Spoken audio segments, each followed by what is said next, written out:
Coba bayangin sebentar, kamu punya aplikasi ojek online, terus kamu pesan makanan, beberapa menit kemudian makanannya datang bersama dengan drivernya, terus makanannya sesuai pesanan juga dan harganya pas.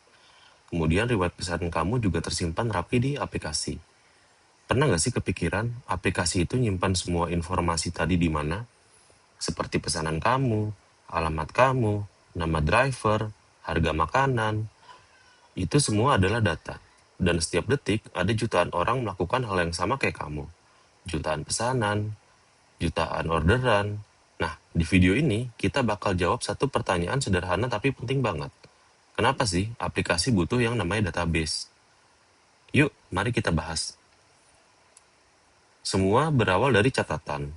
Bayangin, kamu punya warung kecil, setiap ada pembeli yang ngutang atau beli, kemudian catat di buku, seperti nama, tanggal, jumlah hutang atau pembeliannya. Sederhana kan? Buku catatan itu sebenarnya adalah database, versi paling primitif. Tempat kamu menyimpan data supaya bisa dilihat lagi nanti. Sekarang, warung kamu makin rame. Pembelinya bukan 10 orang lagi, tapi 1000 orang. Muncul masalah kan? Pertama, nyarinya lama. Kemudian, utangnya Pak Budi berapa? Kamu harus bolak-balik nyari halaman satu persatu. Terus kedua, bisa double dan salah catat. Misalnya ada dua Pak Budi, yang satu Budi Santoso, yang satu lagi Budi Hartono, kecatat di halaman berbeda, jadi tagihannya ketukar. Ketiga, bukunya cuma satu, kalau hilang, kebakar, atau kena hujan, semua data lenyap selamanya. Dan keempat, cuma satu orang yang bisa pakai. Kalau kamu lagi pegang bukunya, karyawan kamu nggak bisa ikut nyatet. Nah, ingat baik-baik, empat masalah ini ya, lama dicari, gampang salah, gampang hilang, dan nggak bisa dipakai bareng-bareng. Karena empat masalah ini adalah kenapa database diciptakan. Terus kamu mikir, ya udah pakai Excel aja, beres kan? Nah itu pertanyaan bagus. Tapi jujur untuk data kecil, Excel memang cukup. Tapi kalau untuk data besar seperti pengeluaran bulanan, data transaksi, yang sampai berjuta-juta atau miliaran, pakai Excel, itu udah nggak bisa. Jadi perlu namanya database. Bayangin aja, Excel dipakai buat aplikasi ojek online. Itu ya, ada jutaan pesanan setiap hari. Excel pasti akan menggap-menggap. Kalau barisnya udah ratusan ribu, jutaan, laptop kamu yang menyerah duluan. Terus bayangin, ada 10.000 orang buka file Excel yang sama di saat yang sama, dan semua ngedit bareng-bareng. Satu orang merubah harga, satu orang hapus baris, satu lagi nambah pesanan. Filenya bakal kacau balau, datanya pasti bakal tabrakan. Dan satu lagi yang sering kelupaan, yaitu security atau keamanan. Di Excel, siapapun yang pegang filenya bisa lihat semua, seperti gaji karyawan, data pelanggan, semuanya kebuka. Nggak ada aturan kamu cuma boleh lihat bagian yang mana. Jadi, kesimpulannya gini, Excel itu kayak buku catatan yang paling canggih. Tapi begitu datanya besar, dipakai banyak orang sekaligus, dan paling penting, nggak boleh hilang. Kita butuh alat yang memang dirancang khusus untuk itu. Dan alat itu adalah namanya database. Jadi, apa sih sebenarnya itu database? Oke, definisinya disimpelkan. Database adalah tempat penyimpanan data yang terorganisir, yang dirancang supaya data gampang disimpan, gampang dicari, aman, dan bisa dipakai banyak orang sekaligus. Biar kebayang, aku kasih analogi perpustakaan. Misalnya, bayangin, perpustakaan besar dengan jutaan buku, kalau bukunya cuma ditumpuk asal-asalan, nyari satu judul bisa seharian. Tapi, perpustakaan yang bagus itu punya sistem, buku dikelompokkan per kategori, ada rak yang jelas, ada katalog, kamu ketik judulnya, langsung ketahuan buku ada di rak mana, baris keberapa. Database kerjanya persis seperti itu, tapi ini untuk data.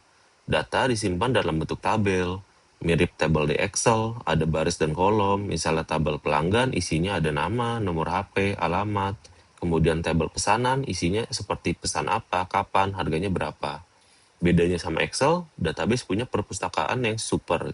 Kamu tinggal bilang, kasih aku semua pesanan Pak Budi bulan Januari. Nanti sepersekian detik dari jutaan data, jawaban langsung keluar. Nggak peduli datanya sejuta atau semiliar baris. Nah, cara ngomongnya ke database ini nanti kita pelajari di episode-episode berikutnya. Namanya itu adalah bahasa SQL. Tapi itu nanti ya. Sekarang yang penting kita ke konsepnya dulu aja.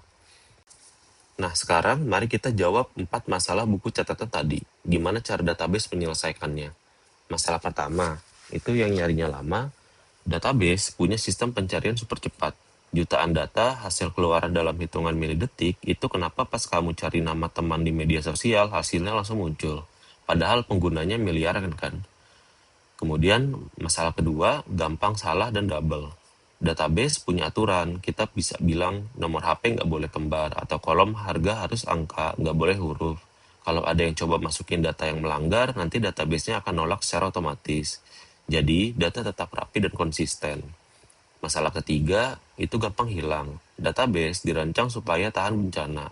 Datanya bisa otomatis di backup, bahkan bisa disalin ke beberapa server sekaligus di lokasi yang berbeda. Salah satu server mati, masih ada salinannya di tempat lain. Masalah keempat, nggak bisa dipakai bareng. Ini keunggulan paling besar. Database bisa melayani ribuan bahkan jutaan orang di saat yang sama. Kamu pesan makanan, di detik yang sama, sejuta orang lain juga pesan, dan semua tercatat rapi, nggak ada yang tabrakan. Plus satu bonus, security. Database bisa ngatur siapa boleh lihat apa, seperti otorisasinya.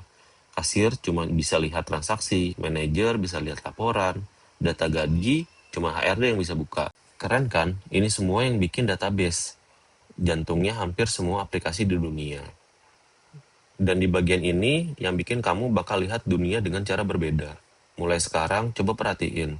Hampir semua yang kamu lakukan di HP, ada database di baliknya. Transfer uang di mobile banking, salah satu itu angka yang tersimpan di database. Scroll media sosial, setiap foto, like, dan komentar, semuanya ada diambil dari database. Belanja online, stok barang, keranjang kamu, riwayat pesanan, itu semua ada di database. Bahkan absensi karyawan, nilai rapor anak, data pasien rumah sakit, sampai daftar penduduk di Dukcapil, semuanya ada di database. Jadi, kalau ada yang nanya, emang sepenting apa sih belajar database? Jawabannya ya data itu aset paling berharga di era digital. Jadi, database adalah tempat aset itu disimpan dan dijaga.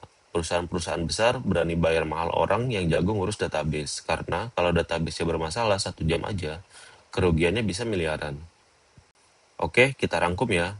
Satu, data yang makin banyak nggak bisa lagi diurus pakai catatan manual atau Excel.